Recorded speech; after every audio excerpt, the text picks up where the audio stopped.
What's up, guys? So today, talking in-user stuff, how to actually mount this optic mount, the Hydra. It's been a 2-year process for us. Elevated optic mount. When we designed it, the original concept was passive night vision shooting, defeating of the gas mask, and then cross-eye dominant to be able to roll over in the opposite eye line. So kind of the in-user stuff that we've been battling with, and how to realistically put this thing together without messing up too much. When we first started with IR lasers and mounting them on the rails, we were always having them mounted forward, having them play around with the lights and that mounting system. And naturally, guys started moving them backwards for a number of reasons, weight, the feel, all that. And it created obscuration because your grip was always compromised with your laser up here. You had this like little baby grip. And guys started moving them back. They're like, well, during the day, I'll be able to get a C-clamp, but at night, I'll double tap and come back. So we were really trying to solve for that and allowing, ultimately, to have that good C-clamp grip and no obscuration and freeing up the rail space, whether it was, a sub gun, a normal AR platform, 10-inch, anything like that. So. And really, everything's magnified when you go to that sub gun configuration, that really small platform. You look at how big humans are today, and you see guys running around holding the magazine well. It's because they don't have enough rail space to be able to maximize this gun. The sub guns and a lot of common problems, which is lack of rail space. And with the Hydra, it frees up rail space and allows for a more proper grip, because you're always compromising your grip, usually with these sub guns, because your lasers and lights are mounted on it. So you have this kind of modified U-shaped grip, and now it allows you to have a C-clamp grip. Yeah, really the big thing is the uniformity to the presentation. So when you grab this thing, even though this is a SIG Rattler, it feels like the M4 platform we all grew up to, because we can have that same universal C-clamp grip. And we have to have the laser, we have to have pressure pads, we have to have lights and everything else, but we don't have to run it all the way here and have this huge grip. We don't have to anymore. We can just shoot right over the top of the hand, because this is mechanical offset. Sighted in, point aim, point impact, same thing, point aim, point impact. Now we free up rail space. So we talk about is, if your life depended on it, would you run through a house or any kind of combat scenario holding on the magazine well? No, I wouldn't either, Cole wouldn't either. So this is what we came up with straight out of the box. When you open this thing up, you get your Hydra, get a little ratchet, 2 different heads on here, some Loctite, some stickers, all the other jazz. The one thing I want you to be mindful of is the order that we put these things on in. That is the biggest thing. I stripped off an old T2 aim point. We're going to reuse this. 4 holes, same as it ever was. We're going to mount it just like we always do. But we're going to mount it first. We're not going to put it on the gun yet and then try to do this weird inverted, barely be able to thread it on there. We're not going to do that. So we're going to remove all the screws. We want to be careful we don't cross thread these. We don't want to strip them all out. We'll put a little bit of blue Loctite on it just to ensure it doesn't move. So a few things we were doing too. We know the complaints that we would typically have. So that was why we kind of created this little tool package. It's a universal star bit that will fit with any kind of aim point, SIG, red dot optic. So it'll allow you to get those bolts started, and then this little ratchet will help tighten it. And like DJ said, the biggest importance is the order that you do it on, and putting that red dot on first, so you can allow kind of to get it tightened and not complain. So what I do typically, just for me, I'm not a scientist, I'm not anything else. I like to do them in a cross configuration. So I'll do this back one, and then I'll do this front one, and I do them in an X pattern, just to make sure I'm tightening them up universally. I don't bury them all down. I get them all started, just like everything else. Just want to be accountable for what I'm actually doing, and I really don't want to mess this thing up right now. Not in the initial setup. Oop.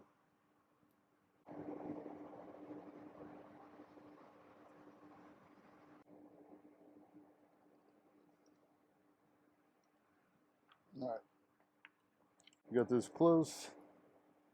Then we go back with our handy dandy ratchet, figure out which one is going to tighten this up.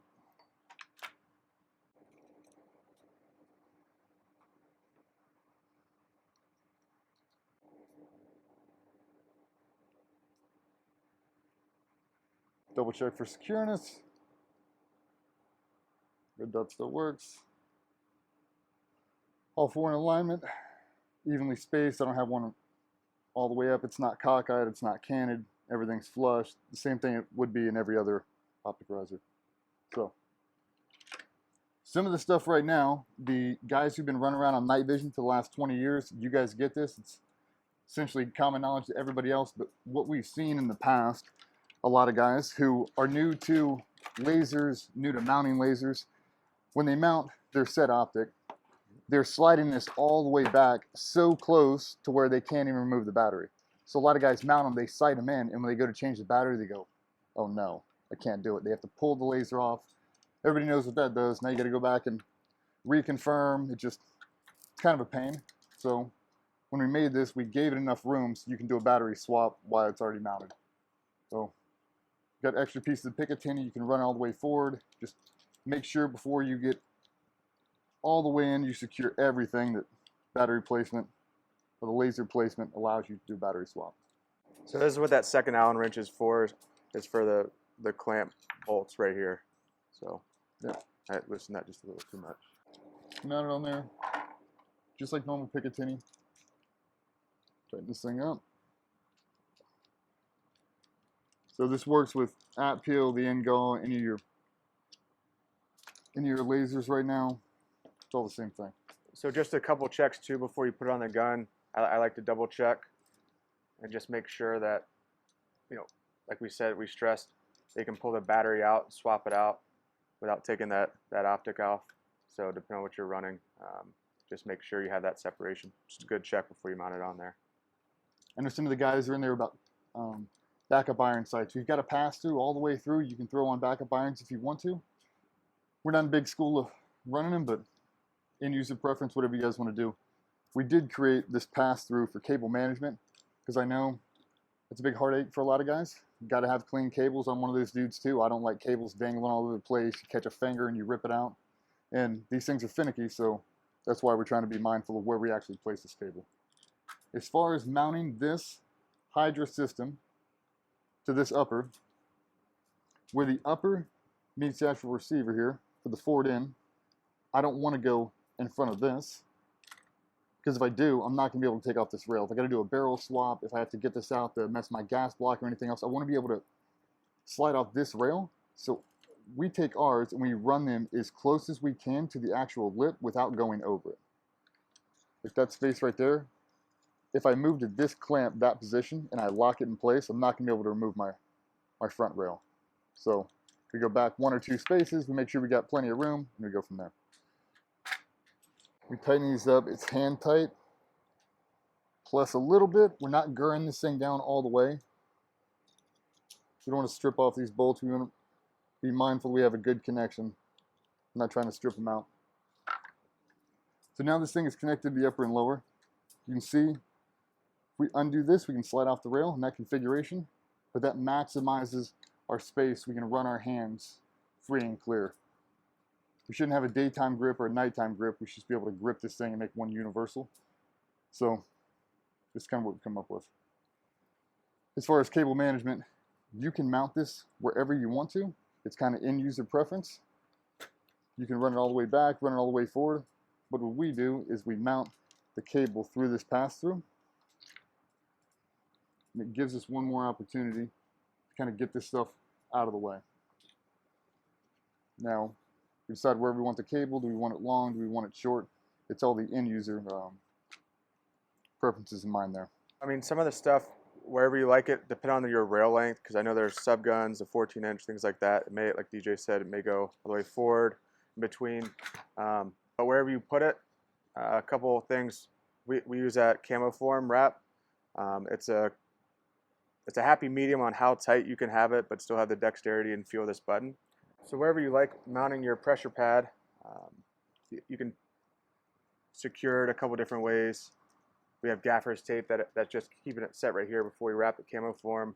But as a right-hander, I would preferably run this cable right under the Picatinny like this. 1, it protects it. 2, it kind of keeps it snag hazard away. I'd run either zip ties or some more camo form right around here. Again, part of this cutout is to protect the cable, so it's the weakest link. I personally have never experienced a cut cable. I have had 2 cables maybe go bad after using them for 20 years. So either way, always check your gear. But that's our thought process on that. Is you can S fold it up by the pressure pad so it's out of the way.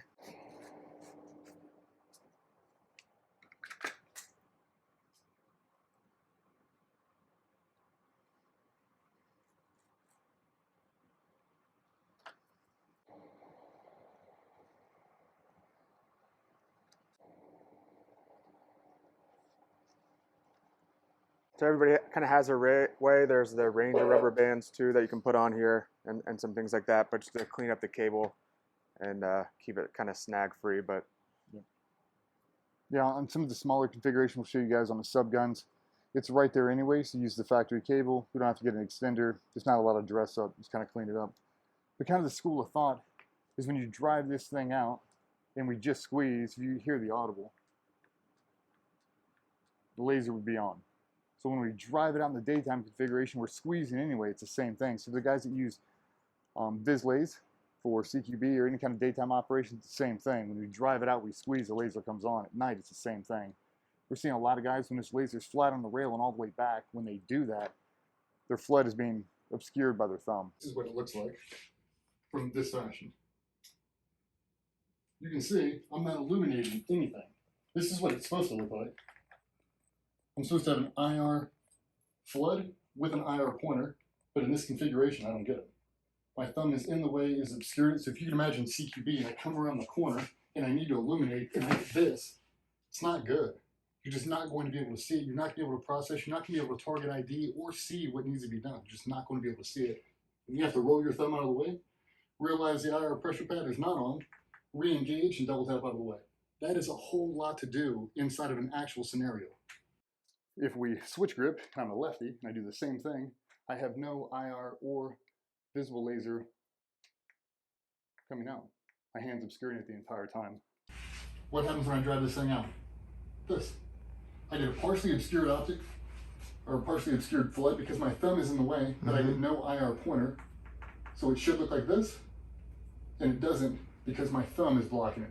Now there's no way to illuminate the room. Your night vision doesn't know what lighting condition it's in. You have to tell it and you have to be able to produce it. If not, it's the same thing. You see a lot of guys switching shoulders and now they can't access their light because of the way it has to be configured.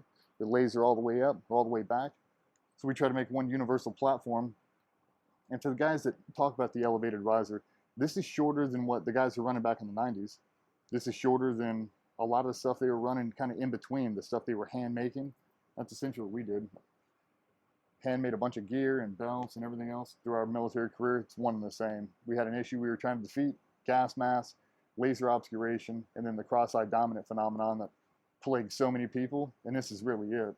so typical.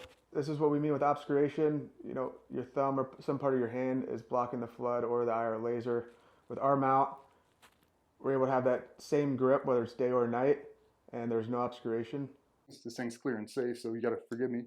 But if I throw this out and I am left eye dominant, in order for me to roll this thing over into my eye line, it's a task. With night vision on, it's impossible. So we have to be able to bring this up and then roll it over into our eye line so we can present to our opposite if we're a cross-eye dominant shooter.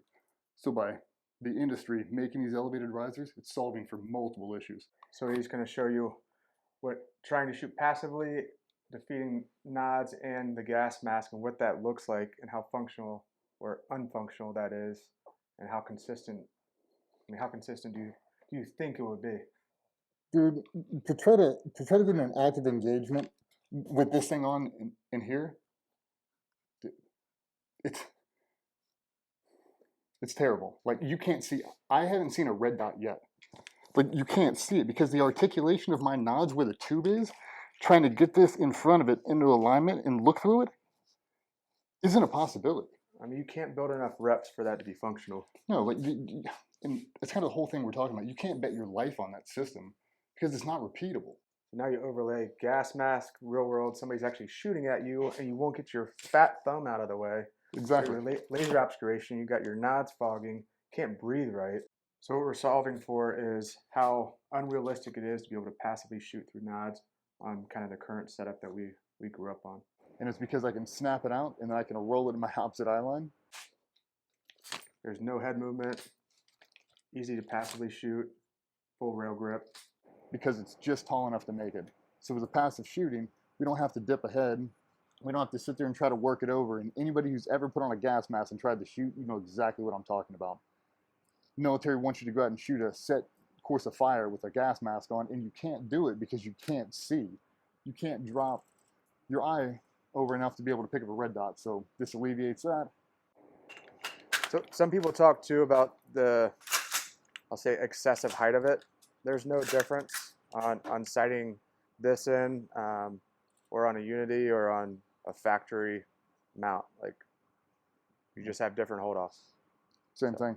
Yeah, this thing's designed for an end user who does CQB professionally, especially at night. This is really what it's for. If you have to go nods and lasers in a combat scenario, this is what I wish that we had when we were first starting out. And for the guys who are just getting into it, once they shoot it a couple times, they really go, I get it. I get it right now. It provides a lot of options, and we'll go through them in all the videos. That way you guys can all kind of track along. But for building this thing, mounting your optic, mounting your laser, that's how we do it. We're not scientists. We're not engineers, man. We are end users just like you, and that's how we do it, and that's how I've been doing it for the last 20 years. Same blue Loctite as you, same Allen wrench. Sitting here still trying to get my fat fingers to adjust this stuff. So it's all end users for the end users. That's why we made it. So that's what it is.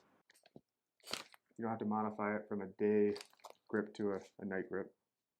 One grip to solve them all. It's a day or night. I just got you covered.